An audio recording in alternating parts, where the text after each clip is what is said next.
ಶಿರಾ ತಾಲೂಕು ತಾವರೆಕೆರೆಯ ಇತಿಹಾಸ ಪ್ರಸಿದ್ಧ ಪುರಾತನ ಹಾಗೂ ಐತಿಹಾಸಿಕ ಶ್ರೀ ಲಕ್ಷ್ಮೀ ಬಂಡಿ ರಂಗನಾಥ ಸ್ವಾಮಿ ದೇವಸ್ಥಾನದಲ್ಲಿ 17ನೇ ವರ್ಷದ ಅದ್ದೂರಿ ವೈಕುಂಠ ಏಕಾದಶಿ ಆಚರಣೆಯು ವಿಜೃಂಭಣೆಯಿಂದ ನೆರವೇರಿತು.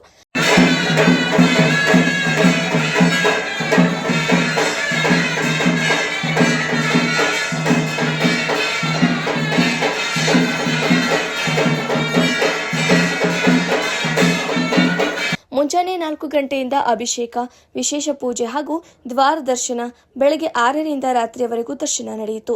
ಶ್ರೀ ಲಕ್ಷ್ಮೀ ಬಂಡಿ ರಂಗನಾಥ ಸ್ವಾಮಿ ವಿಗ್ರಹ ದೇವರುಗಳಿಗೆ ವೈಕುಂಠ ಏಕಾದಶಿ ಅಲಂಕಾರವಾಗಿ ಅಭಿಷೇಕಗಳು ನಡೆದು ವಿಶೇಷ ಅಲಂಕಾರ ಮಾಡಲಾಗಿತ್ತು.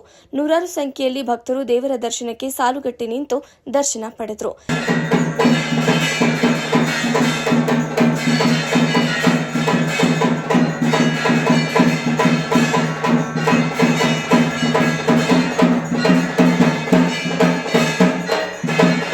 ಈ ಸಂದರ್ಭದಲ್ಲಿ ಕಂದಾಯ ಅಧಿಕಾರಿ ಉಮೇಶ್, ಮಂಜುನಾಥ್, ಅರ್ಚಕರಾದ ಹರಿಪ್ರಸಾದ್, ಟಿಸಿ ದೇವರಾಜು, ಸುಬ್ಬಣ್ಣ, ಪಾಂಡಪ್ಪ, ಅಜಯ್ ಗೌಡ, ಲಕ್ಷ್ಮೀಕಾಂತ್, ಚೇತನ್ ಸೇರಿದಂತೆ ಊರಿನ ಗ್ರಾಮಸ್ಥರು, ಕೈವಾಡಸ್ಥರು ಹಾಜರಿದ್ದರು.